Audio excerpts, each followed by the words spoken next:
because of the age of social media, it's easier in a way to have a founder-led brand. But then I also think from a longevity perspective, you've got to be able to build a brand that then can grow legs and stand on its own 2 feet. Sophie Attwood, award-winning PR leader and founder of SA Communications, is shaping the future of beauty, health, and wellness brands worldwide through strategic storytelling and meaningful brand building.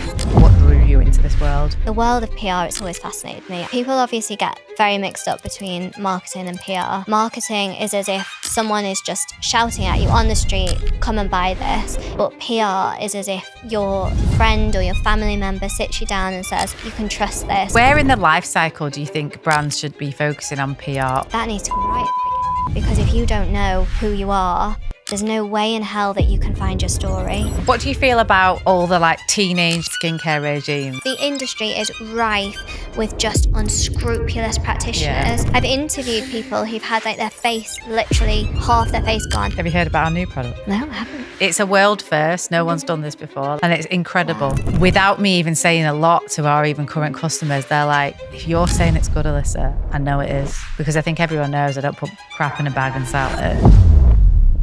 Okay, so today I'm joined by Sophie Attwood from SA Communications. How are you, Soph? Very well, thank you. Thanks for having me. So the wonderful world of PR. And I think everybody on the planet should be concerned with PR, no matter who they are, because we're all on Instagram. We've all got, we're all PRing ourselves pretty much all of the time.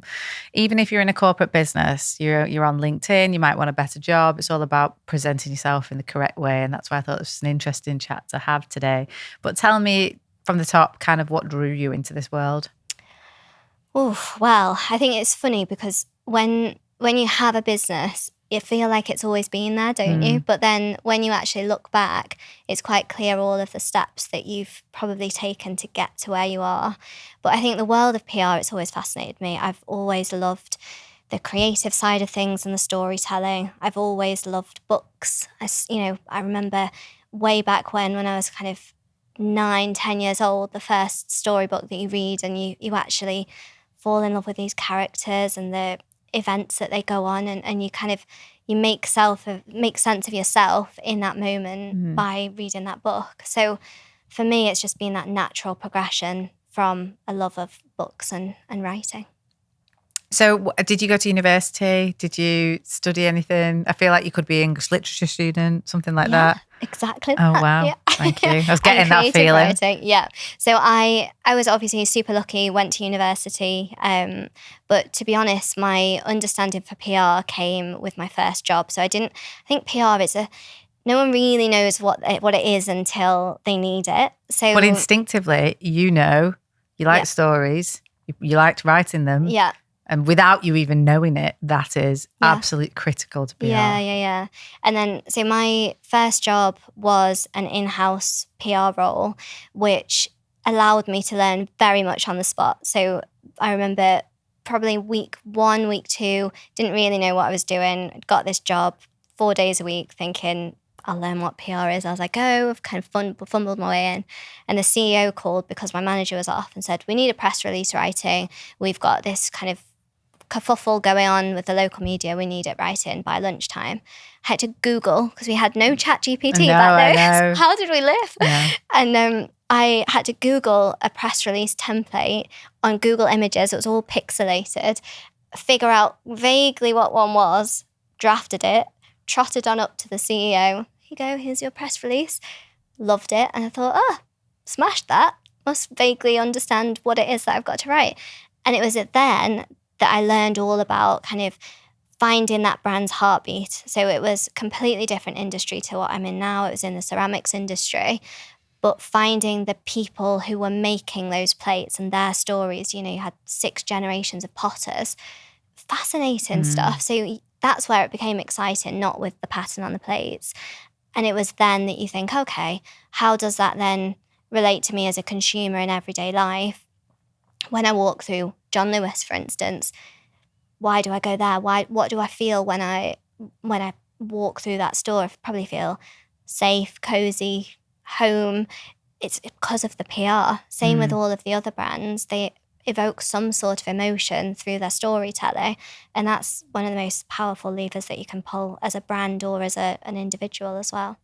1000%. And I also have that feeling of John Lewis. Mm-hmm. And I've used John Lewis as an example a couple of times when I've talked about menopause products and things like that, because I think they do an unbelievable job. As soon as I got pregnant, they were there to hold my hand through the whole thing.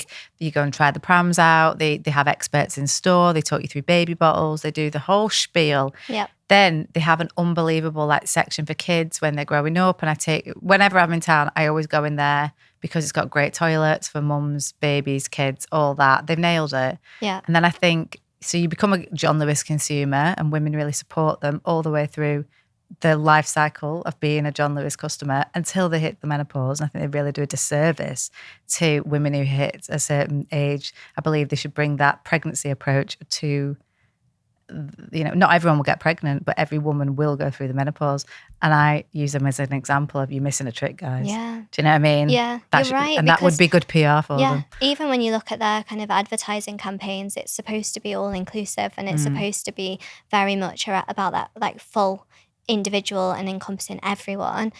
But then, like you say, they are. I hadn't really kind of noticed it because that hadn't impacted me as an individual yet. But I think thanks to people like you who are having those conversations, it's hopefully going to be a definitely. place. And I think I'm not quite there yet. I'm probably perimenopausal, definitely. But if you have, coming exactly. Do we need another aisle of suitcases? No, we probably don't. So why don't you have an aisle of products that are dedicated to helping women go through this life experience, and then having an expert in store, because it's a minefield just like everything else is. And that would be unbelievable, great PR for John Lewis. Yeah. Like they're supporting, it's women who shop in there, let's be honest. It must be 80% of their consumers, I would say. Yeah. It's crazy. Anyway, let's get back to PR. But that just shows how important PR is, because I have that feeling with John Lewis. Yeah. You also have great feelings about Aldi. Yeah. In totally different way. Yeah. But we all love Aldi. Yeah. And that all comes down to the tone of voice being really, super playful, and the characters that they then bring within it. And that's totally different to something like John Lewis. But at different points of your life or different points of just your emotions throughout the month to be able to go and associate yourself with those different places. Yeah. Who else does it? Again, on the other end of the spectrum completely, Ryanair. Yeah. Absolutely smash it. They lean into what they are. Yeah. And they say, we have economized travel. Yeah, do not expect perks on this flight. But what we will do is get you a flight that can be 50 quid. Yeah. So everyone now has got the opportunity to travel when you couldn't afford it before. Yeah. And they lean into that. And I like their social media and their Instagram and that kind of, again, they just are what they are. And I love that about them. I love it when a brand builds a kind of a charitable aspect into their brand story. And a brand that's done that really well is Timpson's. So if you look at how, they're just there. They're just, they're not going anywhere. They're just there on every kind of key corner. But if you look and dig into their brand story and their heritage, they've done so much for people who are homeless and are then going into trying to find a job. They support them. Through the people pandemic, coming out of prisons as well. Yeah. They hire and retrain them, don't they? But all that does, they haven't shouted loudly about it. They haven't done some huge advertising campaign. All they've done is just let that seep into their culture and into their heritage, which naturally then they're just there. They're just, they're not having to compete. They haven't got loads of other people that you just think, oh, I'll go to Timpson's. Everyone knows it and trusts it. Yeah, there's also something else I love about Timpson's, and I can't for the life of it remember what it is. There is some plaque that's up on the wall, and it is written by J. Timpson. And it's in every single store, and it's something to do with they give autonomy to the people who are running it as well, which I also think is nice. Yeah, I can't remember what it says. Yeah, but I know because I clocked it the other day and God, I should have paid more attention to it. But the thing is, it went in subconsciously, and that's what I had a good feeling about it. Exactly. So, yeah. People obviously get very mixed up between marketing and PR. And I always try and say that marketing is as if someone is just shouting at you on the street, come and buy this. It doesn't resonate. It doesn't kind of make you feel anything. But PR is as if your friend or your family member sits you down and says, it's all right, you can trust this, or this is how this can make you feel, and tells you a story around it. And it just adds that third party validation that you often, it's really hard to build that as a brand. If you then look at that from an individual perspective outside of brand building, it's the same with everything. It's just as important to get your grade results when you're a teenager as it is to manage your social media profile, because even little notes and markers there can put off an employer, which can then open up a huge channel for your success in the future. Yeah. I mean, I'm glad. I'm completely unemployable, by the way.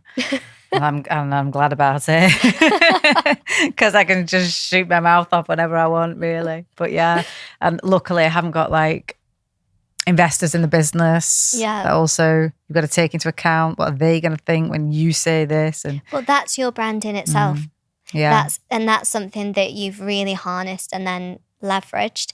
It wouldn't work for lots of brands, but because you are so focused on you're being a change maker and you're trying to be a disruptor within a space that, to make things healthier for everyone and to open up conversations that are often quite difficult or hidden, your profile has to encapsulate that. It would be crazy if you were just this kind of stagnant wallflower. Yeah. Yeah, it just wouldn't work. No, exactly. I did a profile the other day called Pace, which was all about leadership.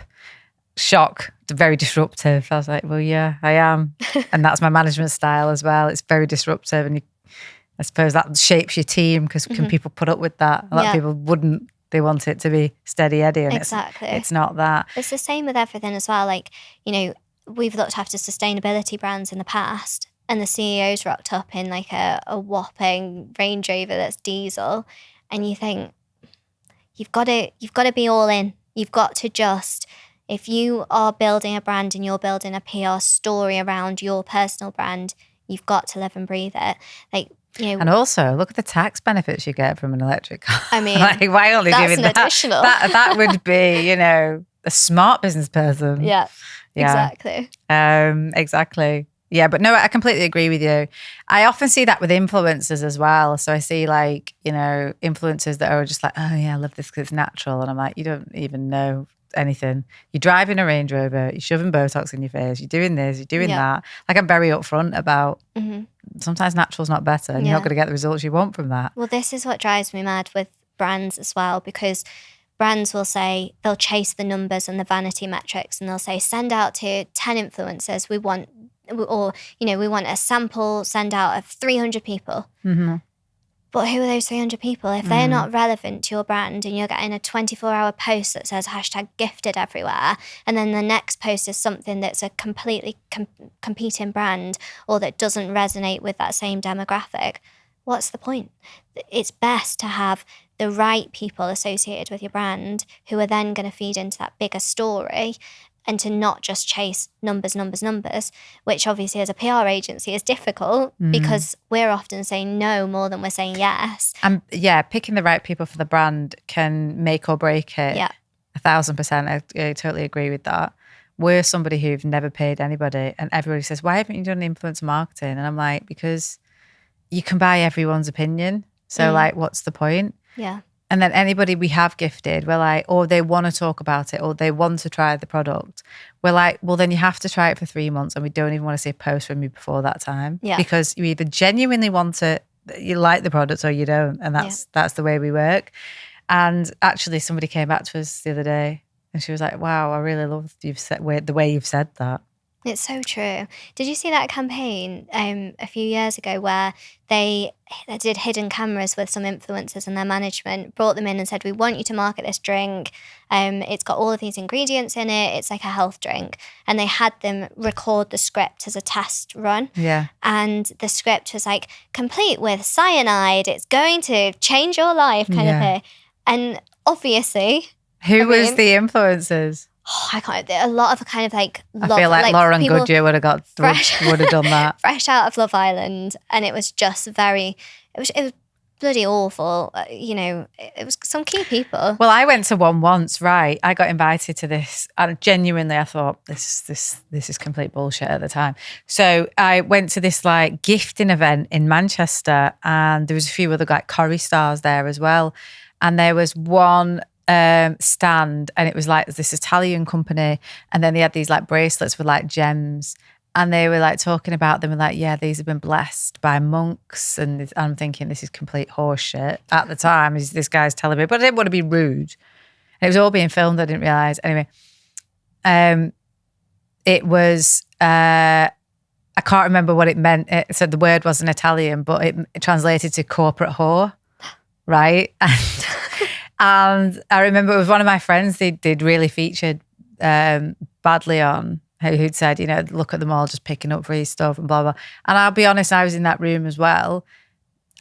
Everyone thought they were talking twaddle in honesty, but I was just too polite to say, what you talking about, mate? Do you know what I mean? And that's, so you look like an absolute tit when it comes out as a sting, but actually at the time you're just thinking, well, yeah, no one's falling for this stupid gem bracelet that's been blessed by monks, mate. It was ridiculous. But yeah, there's been a few people like that over the years who will just, but I think everybody knows who those people are. Yeah. And actually, I really hate when people offer me stuff as gifts because I think, oh, I'm the worst. I forget to post about it. I won't post about it. It'll sit in the bag for 6 months. Yeah. If you're willing to give it me on that basis where I might post about it, I might not because I might not like it, then fine. But otherwise, I'd really just rather you give it to somebody else. It is a delicate balance. I think for us, we always come under fire because, like I say, we will always say no more than we'll say yes. And that's hard when you're saying to a client, you know, well, the retained fee stays the same, but we're doing it right. And it's the same when I look at like our brand as an agency. We've always built it based on honesty, authenticity, and clinical credibility, which it's very easy to build a business when you're kind of chasing a revenue stream to look after your team and you're being approached by brands who want to work with you because it's almost like a badge of honor or trust marker for themselves to be represented by you.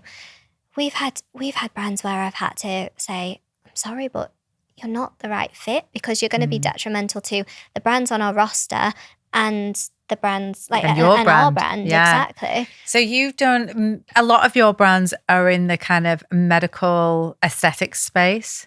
That's our backbone. Right. So my kind of first entry point into agency building was medical aesthetics, but then it's naturally evolved into health, wellness and beauty. So we look after a lot of brands who've got those clinical trust markers associated, but they are also focused on like the D2C approach. It's an interesting one, but I think a lot of what we've done is build trust markers associated with brands, educational focus, and storytelling as well. Where in the life cycle do you think brands should be focusing on PR or even people, individuals? You know what I mean? Is it at the beginning?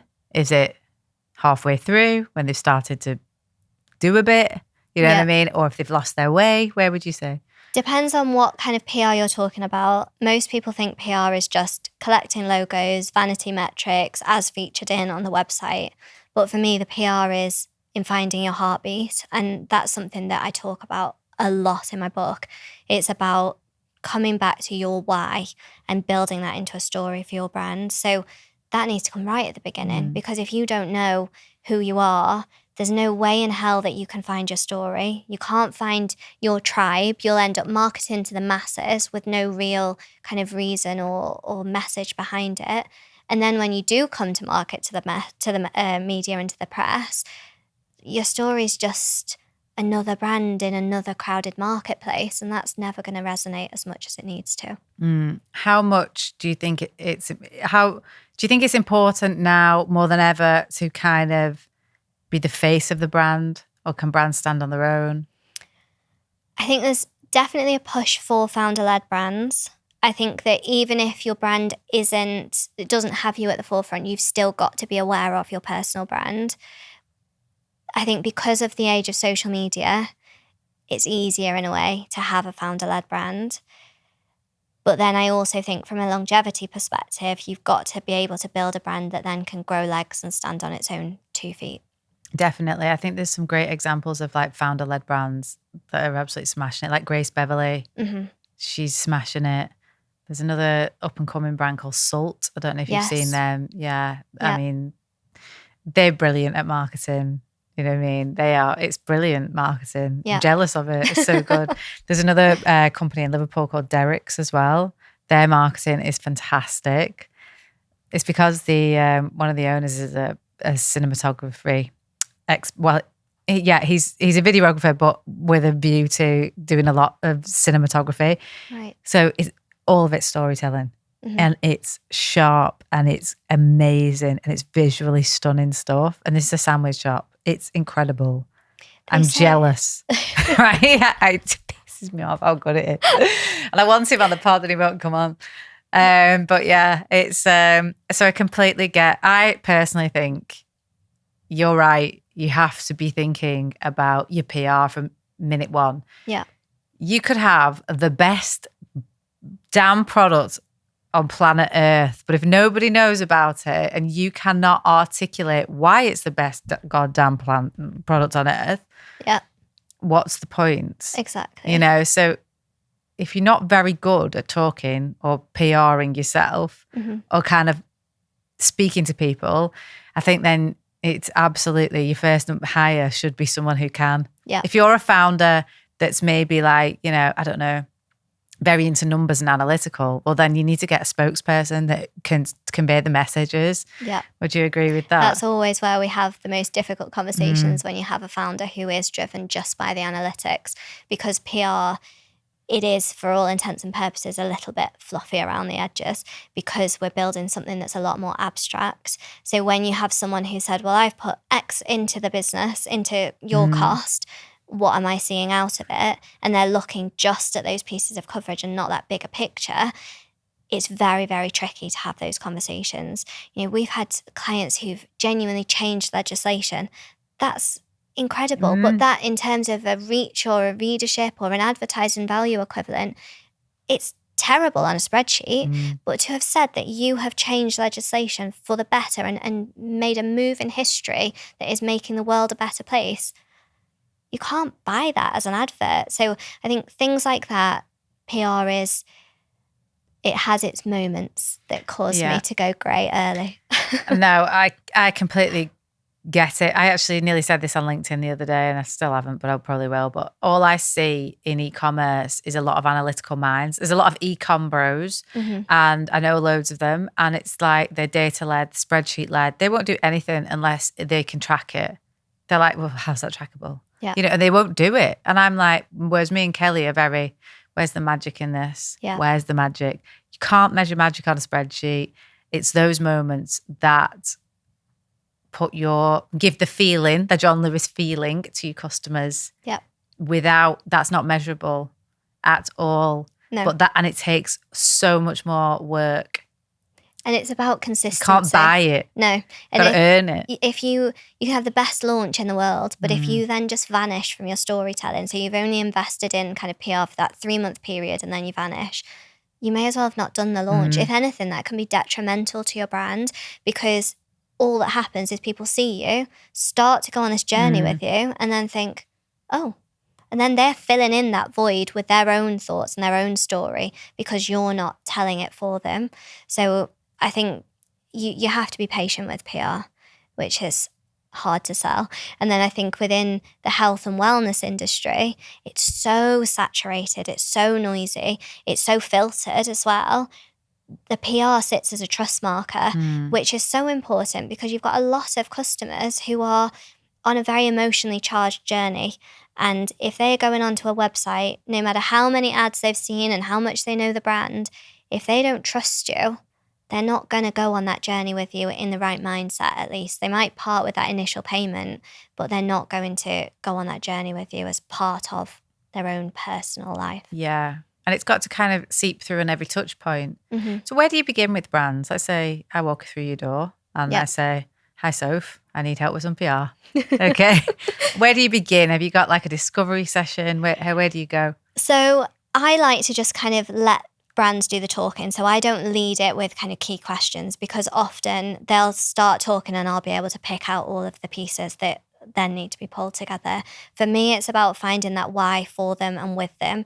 So when we start working together, we go right back to the drawing board. And a key example of this, I worked right at the beginning of my career with this fertility expert, and I sat down with her and I said, you know, why are you doing what you're doing? And she was like, well, I want this innovation and I want, the latest treatments available to my patients. And I was like, okay, well, lovely. But how do I make that a niche within a niche and then allow you to be the authority? Anyway, I asked her why many more times. And eventually we got to the point where she said, listen, my sister, she's gone through multiple miscarriages. She's not necessarily had the right kind of touch points to support her or the right level of treatment and care that she needed. I don't want anyone else to go through what my sister's gone through. Yeah, there you go. There's the story. There's the real reason, definitely. And then what you do is you build everything from there. So what does that mean for the values of a business? Well, that means it's patient care. It's really suddenly means something. It's not just like a kind of word on paper. It means that the innovation and your striving to offer more has come from a place because you're constantly trying to offer the best patient care for a reason. And suddenly you've got this all-encompassing story with a founder at the helm of it. You've got a personal story there. You've got a case study who's happy to talk about it. You've got everything as well, like the kind of data insights and all of that side. They sit alongside it. But if you lead with them, it's just a stale PR campaign that just kind of hits a few press pieces and then dies a death. And that's not going to be good for a brand in the long term. I saw last week probably one of the most expensive launch parties for a product that I've seen in a long time. They're just getting bigger and bolder. And I was like, obviously we know we do little like launches, don't we? Elle Sera, we do little parties, whatever, ladies' lunches and stuff. I can pretty much price them up, like looking at them. Oh, that's in Claridge's. I know how much that is, or what they've had to do to get that, or whatever. They've had to buy some rooms and florals and how much they cost and everything else that's come with it. And this one, they'd hired out the entire Nomad Hotel. They got singers. There must have been 100, 120 people there. The florals, I couldn't believe it. And after all that, they've thrown the kitchen sink at this. And I'm thinking, God knows how much this has cost. They've probably used an unbelievable communications company, whatever. So I'm thinking nearly 150, 200 grand on this party. They've got 200 followers on Instagram. This is what I don't understand. What on earth was that for? Yeah. And all I've seen since that is I've just seen loads of ads on Meta for this product. And I was like, I don't know who's behind them. It must be a VC-backed company or something because no one is spending that themselves in the right mind. Yeah. Or a PR agency that's not guiding them with the right strategy. And I'll tell you what, I still don't know what the product is about. I couldn't tell you what this product does. I know it's a skin product. I don't know why it's different. They keep saying world's first. And I'm like, world's first what? Do you know, like, they've done a terrible job of PR. Yeah. Because I've got no idea. This is why PR gets a really bad name. And I have so many clients come to us where they've been stung so badly by PR agencies and they're frustrated and they don't really see the point of it. And they're just chasing ITV or Vogue or whatever. And they don't actually know what PR is and what the reason for it is. And often it's a bit of a learning lesson in the first instance. But I hate it when brands do that and they just do it for PR's sake, for the vanity metrics. And I'm literally like, honestly, it was actually unbelievable. I was just like, oh my God. No. Crazy. And how many products are they going to have to sell to recoup that? Yeah.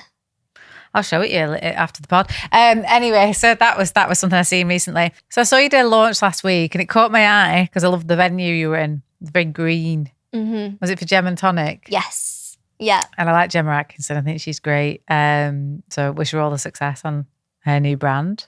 But yeah, how was that? Really good. Yeah. I think what's been really nice about that brand is that they've taken consumers on that journey right from the get-go, which is really new. Like a lot of the time, you will only hear from the brand at that press launch. But what she's done is she's started talking about it from the minute she even had the idea to create something, which then she's building her community. She's been totally open and honest as to what the brand is in the sense of, I'm not trying to be everything to everyone. I'm not trying to be something that I'm not. I'm trying to be a brand for the modern consumer who's busy. They've got either they're trying to squeeze in their gym routine or they're trying to squeeze in parenting and they want to look after their skin, but they don't want a 6-stage skincare regime. She's not trying to be a cosmeceutical skincare line with a multitude of actives. She's trying to be just... She's trying to be the John Lewis, I guess, of that same emotion, which is amazing to try and encapsulate. She's already got an audience, so it makes sense to build a brand from that. But then what she's not done is just taken something and completely, slap her name on it. Yeah. It comes across as authentic. I loved when she was talking about the brands at the launch because she genuinely knew them inside out. She knew why they were there. She knew everything about it. And you could just tell that it was very authentic and that she had been part of it right from the get-go. Yeah, I think building it in real time is actually really important now. It's something I still struggle with, if I'm honest. It is. It's just another thing to add to your list. Another thing to add to the list, isn't it? And then I find myself like, we always have amazing ideas and wild stuff goes on in the office that I'm sure our audience would absolutely love. I said to literally Kelly this morning, I was like, we need to document this a bit more. And she was like, I know, but we're so in the thick of actually doing the work that we're not pretending we're doing work on camera. We're actually doing it. We're so busy doing it that we can't actually sit there and film it. Yeah. And I look at some of these younger brands with one SKU, with hardly any customers, and they're doing content all day long. And I'm like, well, that's why they're doing content all day long, because they haven't got a team of people to run loads of problems, loads of issues, I used to have all that time. My first year was my best year. Yeah. Because all I did was PR myself. Yeah. You know what I mean? I didn't know what the hell I was doing, but I was just figuring it out as I went along. And it's just having the time to dedicate it. And you also want it to come across authentically. I think one of the things I get hung up on is my hair's not done, so I'm not filming it. Yeah. Or do you feel like that? Have you seen me today? No, you look amazing. I've told you 10 times how incredible you look, honestly. Back-to-back meetings. But the thing is, you have to say yes to the things that allow you to have that voice. So for me, being invited here today, it's very easy to say no to it because obviously I'm in the day-to-day. I've got to get 1 million press releases done. We've got a launch next week. We've got God knows how many events happening. And so it's easy to say, do you know what? I don't have the time. But the reality is that if I don't, someone else is going to kind of either fill that void or, which is the reality of it, I'm not going to be able to get across why we're different as an agency and what my personal viewpoint and my kind of manifesto for PR is if I don't actually come to the forefront and dare to step out into the spotlight, which is what a lot of founders don't do. They don't prioritize it. So what is your manifesto for PR? I am just very sick of a filtered world in everything. The industries that I represent, a lot of the brands are competing in a space where we've got filtered before and afters, filtered UGC content where we're promised glass skin, but it's a filter from TikTok. We're promised, all of this kind of hype and excitement, but it's just bought followers. And it's just exhausting to be a consumer. So for me, I've got this kind of bee in my bonnet to allow the good guys to rise to the top with honest storytelling, real approaches to communication that are just true to who they are as a brand rather than filtered crap. I completely agree with you. I was looking at one website the other day for a product and I brought it up. So I sat with the journalist and I was like, can I just show you this? Because I've not had a laugh like this in a long time. And it was before and after a drinkable skin product. My God, after 20 days, so before looks like an 80-year-old woman, after looks like a 50-year-old woman. And I'm like, and she went, oh my God. It was ridiculous. It literally looked like she had a facelift. I was like, this is ridiculous. It was that annoying. I thought that is one for trading standards because it cannot be real. It cannot be real. But people fall for it. I know they do. Because of the advances in AI now, it's even worse. We're not just competing with when Snapchat first came out and we had bunny ears on and things like that. These are really convincing filters or really convincing models who don't even exist. Yeah. And as a consumer, that's frightening. I know. Well, even H&M are using AI models. I know. And it's like, that's not even a real body shape. I don't know how I feel about it all. I I know. worry, like, especially when you've got like a young daughter, and I think, what's the world going to look like when she's older?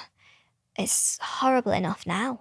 Yeah, no, I completely agree. And what do you feel about all the like teenager, tweenager, like skincare regimes? Oh, it's a tricky one. I think the brands who are dealing with it well are the ones who are saying, we get that there's a consumer demand. We are going to cater for you, but we're going to do it in a way that's true to our brand and that's going to, sit well with what's safe and right, and not push you to have more societal pressures to deal with. I think it's a sad world that we're in, that teenagers are thinking that. Feeling the pressure to have a 12-step skincare routine and wanting lip gloss on and all the rest of it. I agree. Yeah. I completely agree. I'm like, it's just so unnecessary. I'm actually frightened for the world I'm about to enter, when my little girl gets a bit older. Yeah. There is a company in Liverpool, actually. I can't remember the name of it. I followed it because I thought that's interesting. And it's like a no nasties approach to makeup and skincare. Her ethos is they're going to want to use it, make sure it's safe for them. Yeah, I like that. Yeah. I'll have to send it to you and you can have a look. But and I was like, yeah, I can kind of see that approach. So if they're going to want to wear lip gloss, then make sure it's like, I don't know, like not going to harm them and be full of chemicals. Because that's the other problem I think about. All these chemicals getting slapped on these girls at younger ages. We've already got a problem with the amount of endocrine disruptors in the world anyway. Mm-hmm. We're seeing girls come on their period as young as 6, 7, 8 years old now, becoming the norm. Yeah. Because they're putting on weight very quickly. They're hitting puberty so early. And all of these things it's getting worse. Yeah.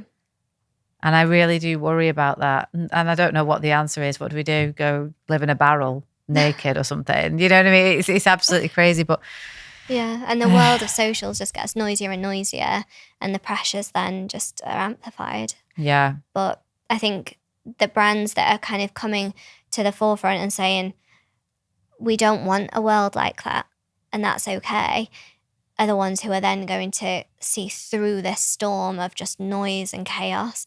If you look back right to the beginning of kind of PR stunts, I guess, that have resonated with you in your lifetime, like, you'll still remember how you felt when you saw, like, you remember the Dove adverts where they got someone else to sketch based on their one of the best perception. adverts I've ever seen. Absolutely incredible. Yeah.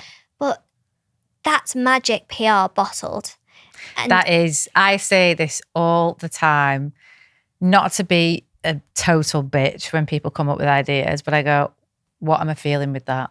What emotion have you driven with that? And if the answer is zero, then we don't do it. Yeah. But look at that now in terms of perception with Dove. However many decades on, you still, A, can remember it, but B, feel something related to the brand Dove because of that campaign.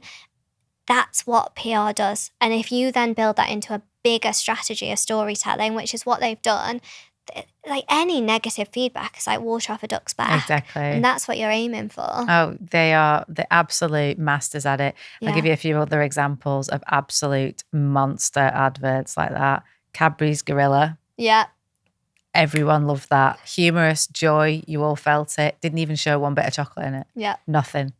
Guinness. Yeah. Horses, amazing. Cinematography, incredible. Wow. All about patience, timing, incredible. Well shot, amazing. Sticks always there. Other reasons, other things that I loved. John Smith's with piece of cake. Yes. Have it. That, right? Incredible set of ads because they were so funny. Yeah. And then others that stick in my mind for other reasons. There's one that's a German one that I absolutely love. I'd love to try it. The sentiment there is amazing. And others that really get me that I think of like best ads of all time and then the other one that's a mega one that was like cost about £4,000, generated like $1 billion, was Dollar Shave.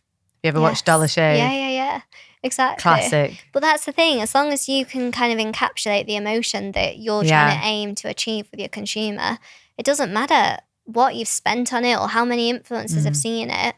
That feeling is between you and your consumer. That's it. So. Well, that's the magic I'm always trying to create, to be honest. Yeah, always. You're doing a good job. I don't know about that. I don't know. Because we don't use anybody. We don't use any branding experts. We don't use any PR experts. I've flirted with a few of them in the past, and we might have taken on some here, there and everywhere, but never really committed to anything. And a lot of the mad ideas I have are on my own and execute them on our own. And actually, there's one again that's been sat on the wall for ages that we're going to do. We were going to do a Christmas campaign. I said, honestly, I haven't got the energy for a Christmas campaign. I can't be bothered thinking about it because it'll be the same stuff. It'd be a load of customers in glittery dresses with products. I'm not doing that again. So I said, and I'll need time to think about that. And then there's one, I said, well, hang on a minute, why don't we do that one instead? That one will really resonate. And I was like, let's get that. And Kelly was like, we haven't got time. I was like, we have got time. Let's do it in November. We don't need to put it out at Christmas. And then there's another one that's a really nostalgic ad that I want to recreate. So I'm never short of ideas. I'm short of execution. It's that's where PR fits in as almost like the thread that pulls it all together, because you can have all these incredible ideas, but if there's nothing that's pulling them all together and then just that consistent story running all the way through, which you haven't got the time or the energy to be doing because you've got to be thinking bigger than that in your CEO role, we're there to pull it all together and go, oh, love that idea, but that does not fit within this bigger story. Like we've worked, like I say, with brands who've changed legislation. One of the first things that I did within the medical aesthetics industry was change the filler legislation for under 18s to not have access to fillers.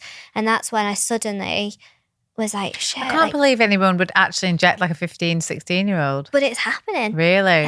The industry is rife with just unscrupulous practitioners. Yeah. And, at the end of the day, if they're making a few £100s, they're just thinking, well, we'll do it. So it's genuinely quite a wild west. Oh, the medical. On this pod, I've spoken about it loads of times about non-medics just crazy. Chucking out everything, and it is absolutely crazy. I mean, there's a woman in Liverpool who just facelifts in the back of a Chinese restaurant. Well, you read all of the horror stories. I've interviewed people who've had like their face, literally half their face gone, lost their sight, permanent blindness from injectables, and for me, I feel like, okay, this is my purpose as our agency to be doing things that mean something. And if you as a brand are getting behind that, suddenly you go from being just another brand trying to sell just another treatment, marketing it with some glossy before and afters from stock imagery or even worse AI, to actually a brand that gives a hoot and actually can change things for the better. And then everything else fits underneath that neatly in a little marketing package. Definitely. So have you ever had any brand come on and you said, no, we're not the agency for you? Yes. I would say 50% of client inquiries I've turned down. What main reasons? Things that I don't agree with. Sometimes I don't think that they're ready for PR. A lot of the time, they're people who want PR to build trust when they don't think that they've necessarily got anything to be trust. Yeah. I had one company that was a huge company of non-medics, and they offered to double our retainer. And it was at a time where there was only maybe 3 or 4 of us in the team, and it could have genuinely changed the business trajectory at the time. And that was one where you wrestle with, that's a lot of money. But obviously you have to stand strong with who you are, as with any brand. I think even if you did take the money, you would start resenting them. Yeah. It wouldn't work. It wouldn't have worked. No, exactly. Because you would have always had that feeling like, have you seen what they're doing now? I don't agree with it. On the first meeting that I had with them, they offered to do me lip filler in their back office. I know. And I thought, what? They're not from Manchester. Are they from Manchester by any chance? No. All right. That knew they were. So that's interesting. So, and is there any kind of brands you look at and think, God, I'd love to get my hands on you? I'd love to work with Refi. Oh yeah. Run Fire is a good one because what they've done is genius. They have found, I call it a tribe. Like, they found their tribe, and they're not trying to be, and they're just not trying to be too broad. They found their people. They've done everything for their community. Their messagings to their community, their PR events are community centric rather than just to the media. That they're just doing it well. They've never deviated from their message. So I would love to get involved with that and then take that to the next level for sure. I love working with Wild. We've worked with them for nearly 3 years now and watched them go through an acquisition with Unilever, which has been, really, Wild deodorant. Yeah. Watching them go from strength to strength, being really disruptive with their messaging. I always remember something that resonated with what the founder said, which is one of the reasons I run the brand in the way I do, is he said, daily ritual habit. The way you have a brilliant business is a daily ritual habit. It's true. Same as deodorant, same as taking a supplement every day. That is very true. And resilience. Got to have a lot of resilience. Yeah. Interesting though, like Fussy just completely ripped them off. Yeah. Didn't they? No fucks given, just literally exactly the same. I remember listening to an interview with the founder of Moonpig, and he said that when he launched Moonpig, he wasn't trying to be new or innovative. No. He just wanted to do it better. And so when he launched, there was lots of other brands out there at the time, but he wanted to be quicker postage, better designs, more creative, clearer brand message, clearer kind of call to action for the consumers, and a much clearer marketing campaign to get people to actually shop with them. They just did it and completely saturated the market. Well, that you're absolutely right. He's Moonpig constantly. And they always use this as an example for everybody. I'm like, stop trying to reinvent the wheel. You don't need to. Somebody asked me the other day, he's a marketeer, and he was like, I think I might be tapping your brains up because I want to bring a product out to the market. I went, well, what are you passionate about? For a start, I said, because otherwise it won't ring true. What you actually care about. And secondly, you just need to do something better. What's your USP? You know what I mean? The Kardashians are class at that. They're just bringing out lipstick in different packaging. It's a packaging that's better. That's it. Yeah. It's literally all they do. So yeah, I think people can overthink things. But yeah, Wild are a brilliant business. That acquisition was absolutely monstrous. Did the founders still run that business? They're still heavily involved, yeah. Nothing has changed internally with the business, which was part of their deal structure, which I don't know how much I'm allowed to say, so we might need to cut this bit. But yeah, it is still run with the same focus, the same values, and the same kind of focus on storytelling. Yeah. No, it's a really good business. Yeah. It was wild valuation when I saw that, and I was like, oh my God. But brilliant for them. Well done. Genius. Yeah. I know, but they've done, as founders as well, they've had to really step into the limelight and be part of that. And they've allowed their personalities to come through. Like, they've done little advertising campaigns where the founder has been on the tube in London in a dressing gown, kind of to match one of their adverts. Yeah. And it would be very easy for them to not be involved anymore, or to just be like, over to you, you crack on. But you can tell that they care, and then that permeates through everything else. So when people come to you and your team, who then comes up with like the creative strategy and the ideas? Or, if I'm coming to you and I'm saying, I want to recreate that Dove ad. Yeah. Oh, are you guys thinking of that? Or do you get an external team, or is it on me? You knew we were going to pull it together? It has to be very collaborative, because ultimately our job is to take what's in your heart and turn that into words. And we don't necessarily just work to campaigns. We work to that overarching narrative, which then you have all of your campaigns involved within it. So, it might be that you're saying, well, one of the big fundamentals of what we're doing is with the real people within our brand and the real consumers that we're touching. And that might end up as being the main campaign that we want to focus on. But there might be something that runs even deeper than that then creates that individual campaign. So it might be some, I don't know, relevant stats within the marketplace, or like 1 in 3 women are impacted by X.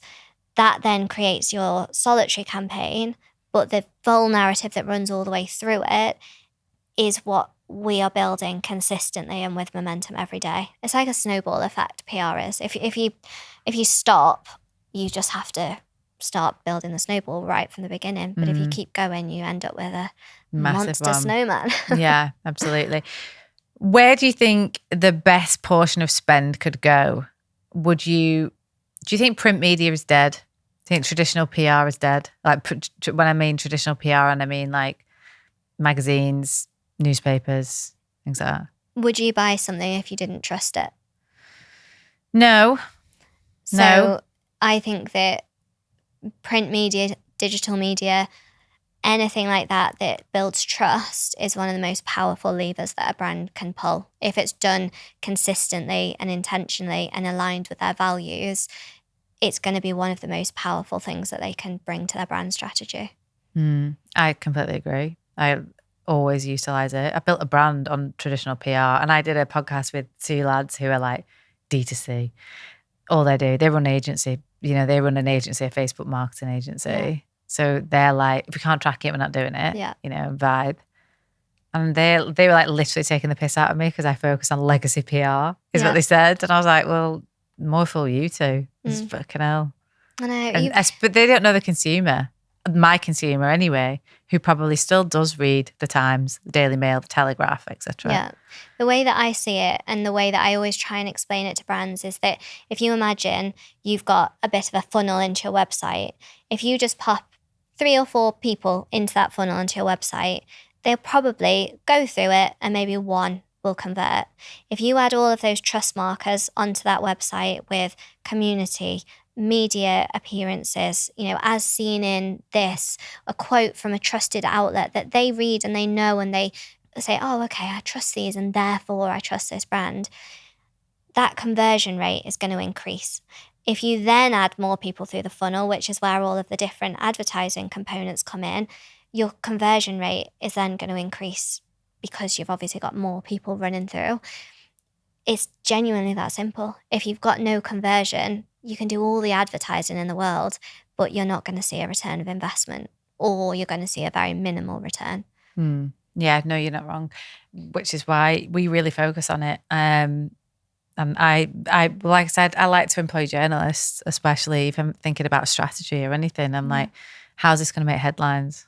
All of our team are former journalists. Yeah. So that's how I've built the business. I completely agree with you. I think the skills that you learn in a newsroom are applicable in every area of business. Spotting a headline or thinking up a story out of nothing, right, is a skill, a superpower skill. Yeah. And having the tenacity to keep going, to be able to get those PR opportunities, you can't create that. You've got to be made of firm stuff to be able to keep going when you're told no, to be able to get those results for clients. Absolutely, yeah. And I do understand the amount of patience and kind of like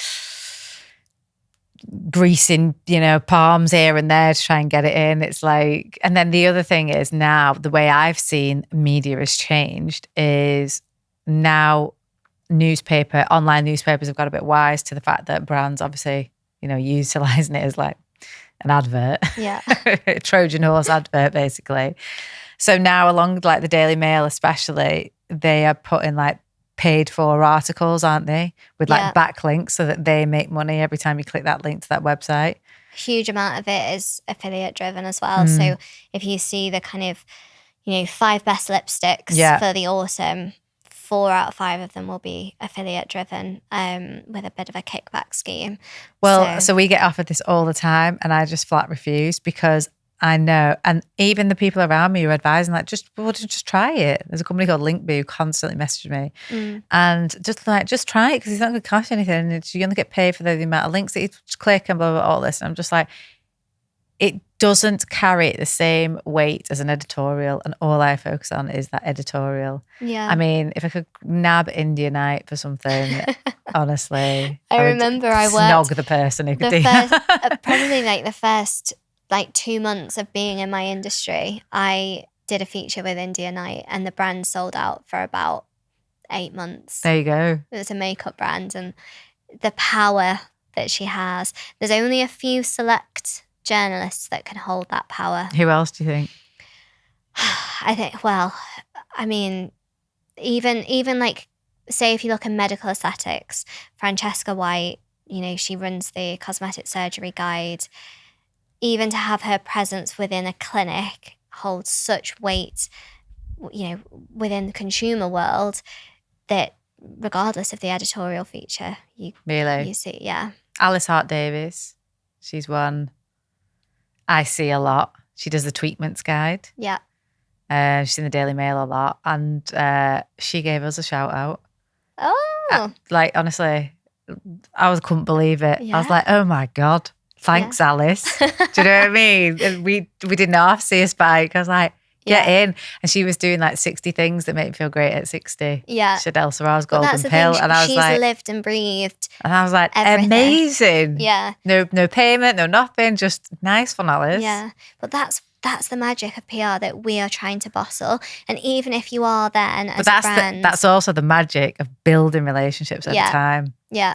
You know oh what God, I mean? I know. Like all of like we have a kind of comment in the office that some of my email threads go back like 8 or 9 years with journalists, and they'll just keep being like, you know, oh, what about this, or what? And it's just this consistent relationship that we're building.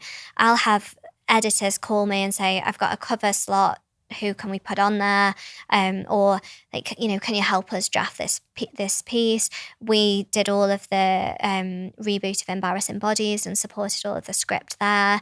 I have producers call me and ask me for insight into the industry. It's based on trust. You know, I'm not just sending out a press release. I'm actually taking brands that I am putting my name to and saying, I trust you, and therefore the media shall.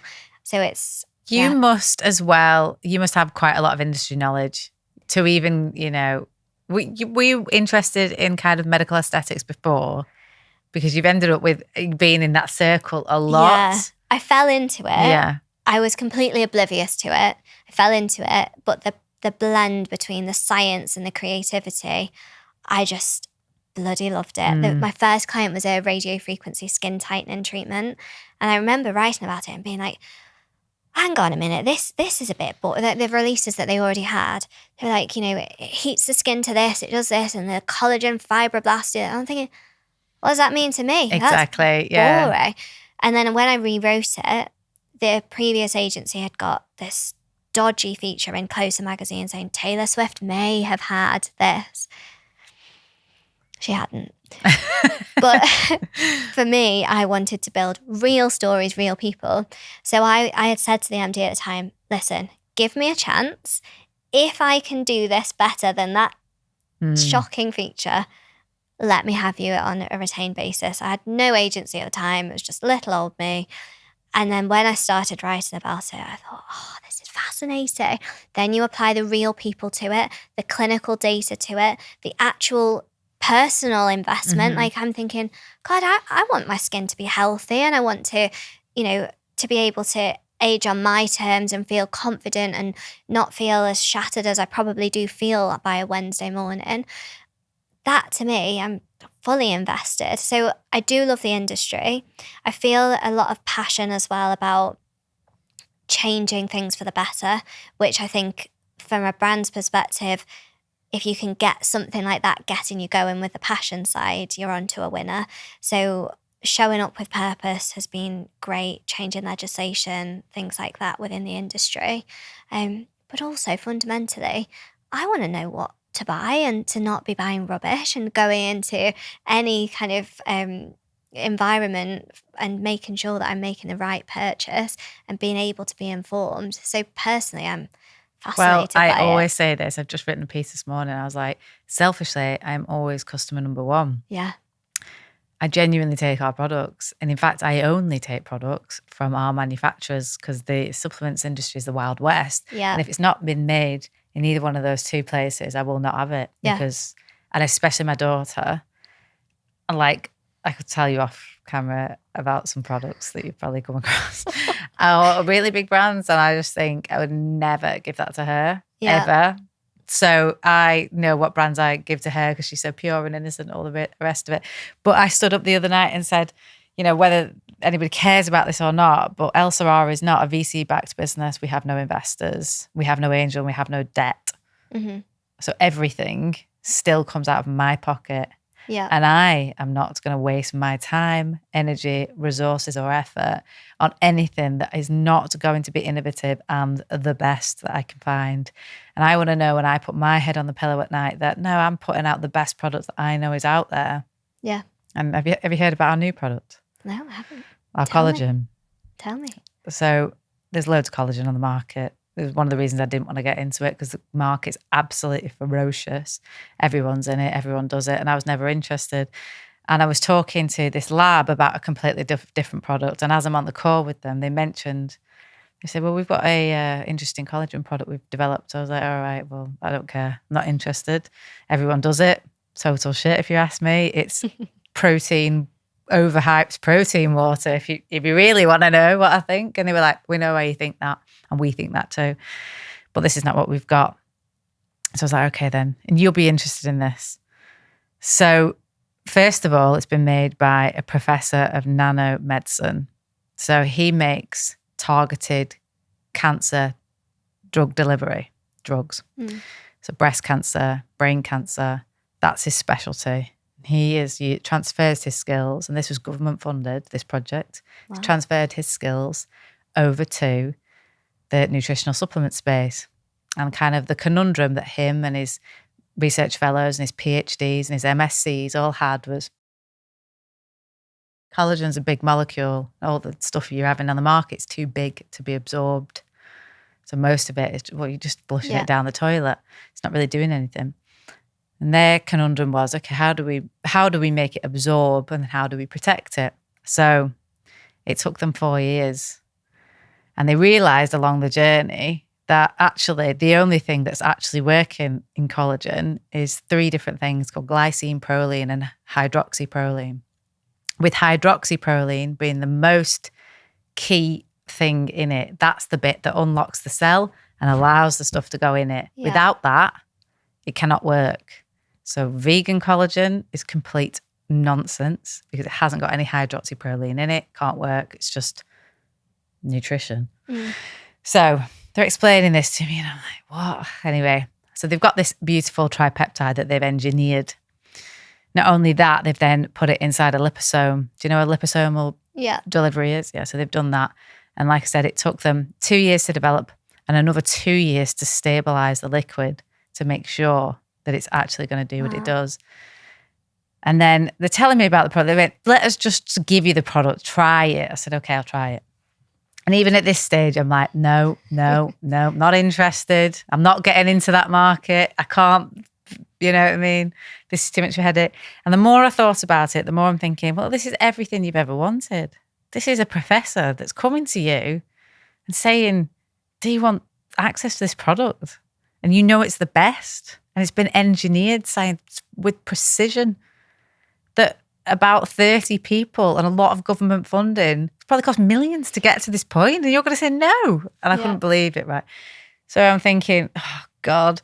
And for the last probably year, I've sat there in turmoil of stress and anxiety thinking about this product and then decided to go along with it, do it. I thought I'm going to need a lot of money for this because I'm going to come in and disrupt this market, essentially. Yeah. So that's where we're at. We launch it next week. Wow. So do you need PR? I might need some PR. So last week I went to Daphne's in Chelsea. Yeah. And I had the professor there and I had everybody there. They had a journalist from the Daily Mail there, had the Queen's consultant there. Wow. And he then contacted me after it and said, I'm so impressed with you and I'm so impressed with this product that I'm going to write a scientific paper on it. And I was like, fuck me. Yeah. Amazing. Right? Because how often does a wellness brand transition over to scientific journals? This is peer-reviewed stuff. Like never. And I'm a bit like at that stage where I probably need PR. Do you know what I mean? To get this out there. Yeah. Because it's a world first. No one's done this before. Like I said, this was an initiative they were thinking about. It's been made with a university team. That's incredible. And it's been so last week I spent all week kind of pulling out the USPs of the product to try and deliver that to our audience. But without me even saying a lot to our even current customers, they're like, if you're saying it's good, Elissa, I know it is. And I'll just buy it off the strength of you selling us. Yeah. Because I think everyone knows I don't put crap in a bag and sell it. And I do my due diligence because I am customer number one. Mm-hmm. And like I said to you, I don't have VC money. I'm not just there frittering it away. I haven't got investors. I haven't got Unilever. I haven't got, you know what I mean? Where it's like growth at all costs. I'm like, no, this is something really special.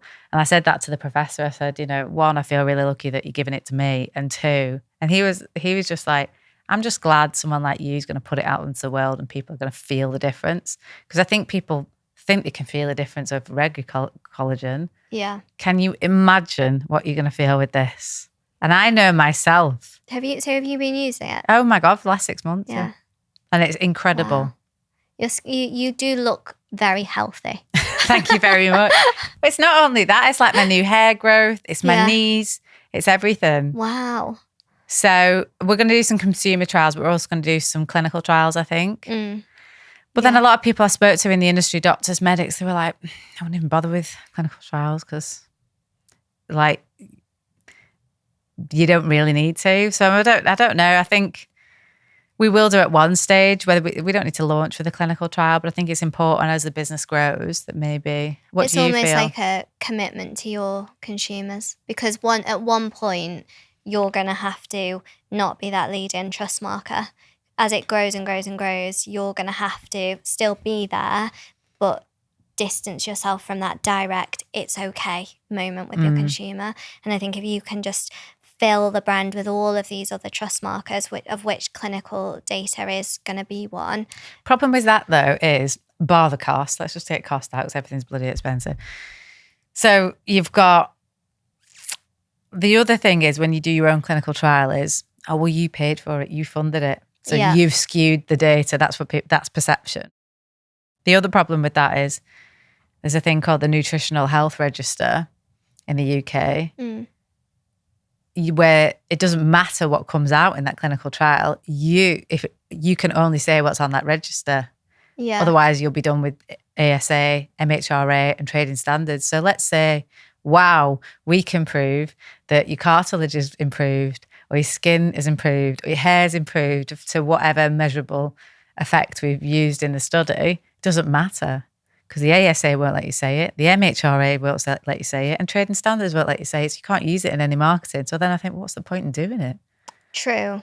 But what's the point? I think if you think so I'd rather explain that to consumers of why I'm not doing it. Do you know what I mean? It's probably an easier conversation to have. I think even if you look at that kind of middle ground though of conversation between you and like if you did end up with various investors or if you did end up having conversations with different journalists, that's a conversation that can be had off camera effectively, and it doesn't need to be interwoven into that direct marketing strategy, but it's something that is the very DNA of your business. And that's powerful even if you can't say the direct results of it. The fact that you're committing yourself to that research and that credibility is everything that your brand's about. Well, we've got there's clinical data on the liposomes we've used. Yeah. Because they've come from, because again, liposomes are not liposomes. There's some that are absolutely crap and disintegrate after 2 months. But they'll still say liposomal on the front of the bottle, but actually it's not when you get it to you in your hands and your products. Whereas theirs are like used in targeted drug delivery, they have to work. So again, there's a difference even between in that level, and there's lots of data on their particular ones that they use. So we've got that clinical data. We've also got clinical data on this particular tripeptide. So there's that already there. Yeah. That I think could launch on from a PR perspective. I think, like you say, as long as you've got enough and then you build those trust markers in, plus you're building on a brand that's already got trust and a community, you've got enough there that I don't think that you necessarily need to invest, but I do think that as part of a commitment to that community, it's something that I'd build into a longer term strategy. You know, when VCs come knocking and they come with a big check, I said, what are you going to do with the money? I'll say, I'll do clinical trial. Yeah. Because now it's your money, not mine. You know what I mean? I think that's when brands hit that level, that's when they go and do it, isn't it? Because they've got that kind of funding to go and do it. And give it that validation. Exactly. Yeah. So that's one to think about. But if you're interested in cutting edge products that are really good, I promise you, you're going to want to try some of this. But you see how when you're telling me this and we're sat together, I'm instantly like, sold, right? I'm there, whatever. Yeah. But if you were telling me that it was like, I don't know, like a pig's hoof and I had to like kiss it and I'd have like the elixir to eternal life, I'd be like, give me the hoof. Yeah. But for brands who don't have this, PR is that. Yeah. And that's the only way you can describe it. Like the trust that I've got in you and the stories that you've told me about the brand you sitting there as a founder, you can't possibly have that conversation with every single target consumer who's just currently on the outskirts of your brand, not who's in your community at the minute, but someone who's just looking in. That's where the PR is then. You're really dead powerful. right. And this is why I always say, can't build a brand on Meta. No. Because all you're doing is throwing out Meta ads with UGC. How are you building community? How is like my passion for what I do and my decision making coming across in that UGC ad that every single person does? And actually, this right here, with me saying what I've just said, would probably be a better ad than half of the stuff that gets leathered all over Facebook. Exactly. And this is why I'm very different in the D2C community, because everyone's like, you just do it your way. And I'm like, you can't build a brand on Meta. Yes, it can be part of the 360 marketing approach, but actually our emails, inbox where I've got space to get my message across in a longer form, create that emotion, blogs that I write, the stories that I do, me talking to camera, the podcast is all, this is marketing, people don't realise, in a completely different way. Yeah, exactly. You get to know me every single episode. Yeah. You know what I mean? And people don't really realise I've come on here to interview you and we've ended up talking about me. Don't worry.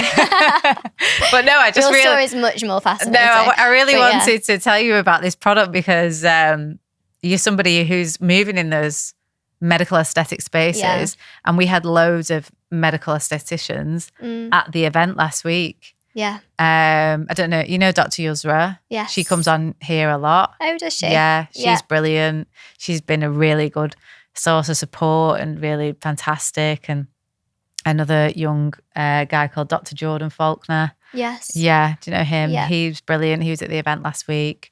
He brought his girlfriend, Eleanor Hartley. Yeah. She runs Heart Medical. And we had some like really brilliant people who are genuinely advocating for the product. Do you know what I mean? Yeah.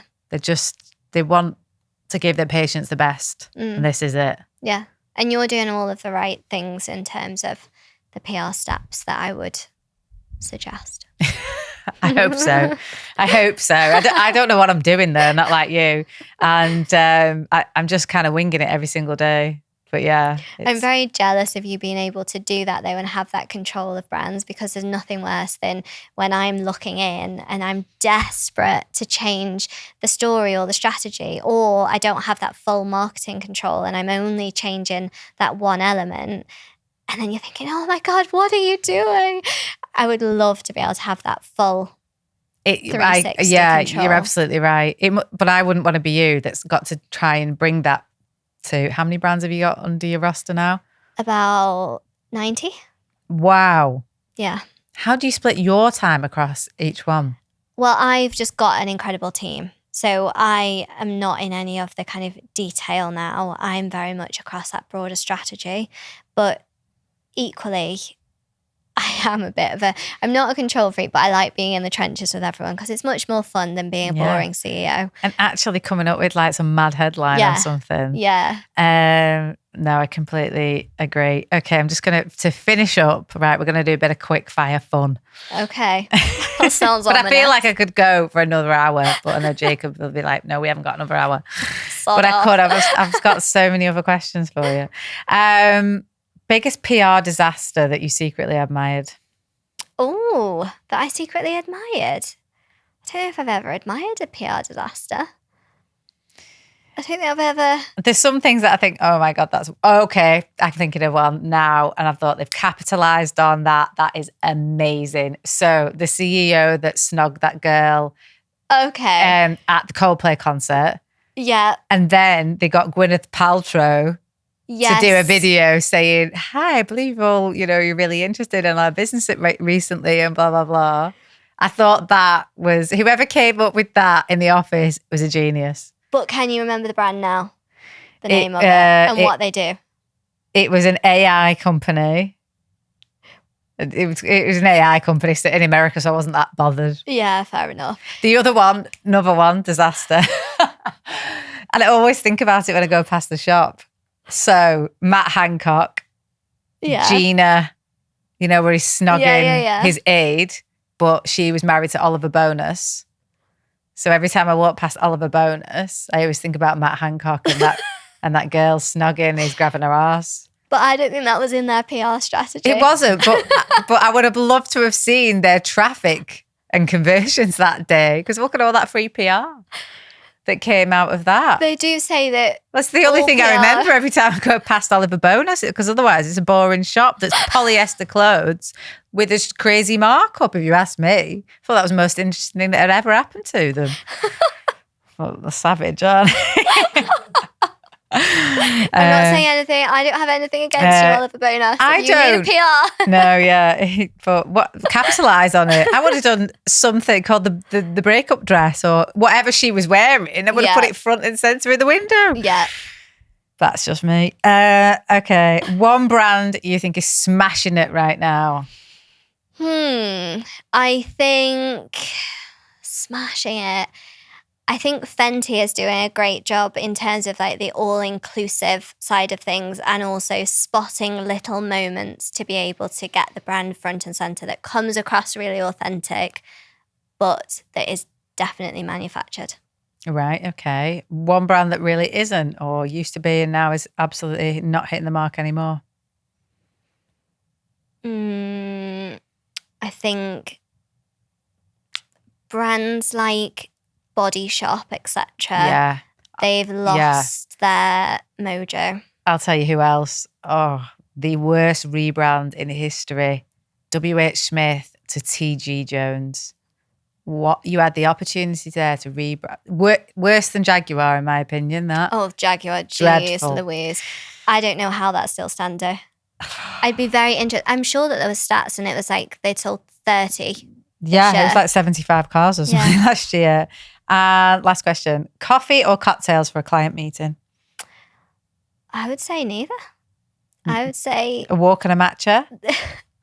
To be honest with you, I'm so busy doing the strategy that I don't get a chance I don't want to have a client meeting. And too much caffeine, and I'm too jittery anyway. Yeah. I would say I would invite them to a podcast, talk to them for an hour and see how it goes. Sophie, thank you so much. I learned a lot there. And I know the value of PR. I really do. That emotion, I'm always talking about it. I'm like, stop putting things up which are boring. Whiz past it. There's no emotion to it. There's no thought that's gone into it. But the problem is, it all relies on me sometimes to do those things because you feel the brand. Yeah. You've just got to go back to your why, tell your story, and remember that people are real human beings. They're not just metrics that you're trying to sell to. They're all individuals who are all on their own different journey, and it's your job to pull that story together. But I'm off now. I'm going to go take my collagen. So. Yeah, absolutely. Yeah, absolutely. I'm going to get you a box out of the car. Thank you so much, Sophie. Thank you for having me. Thank you.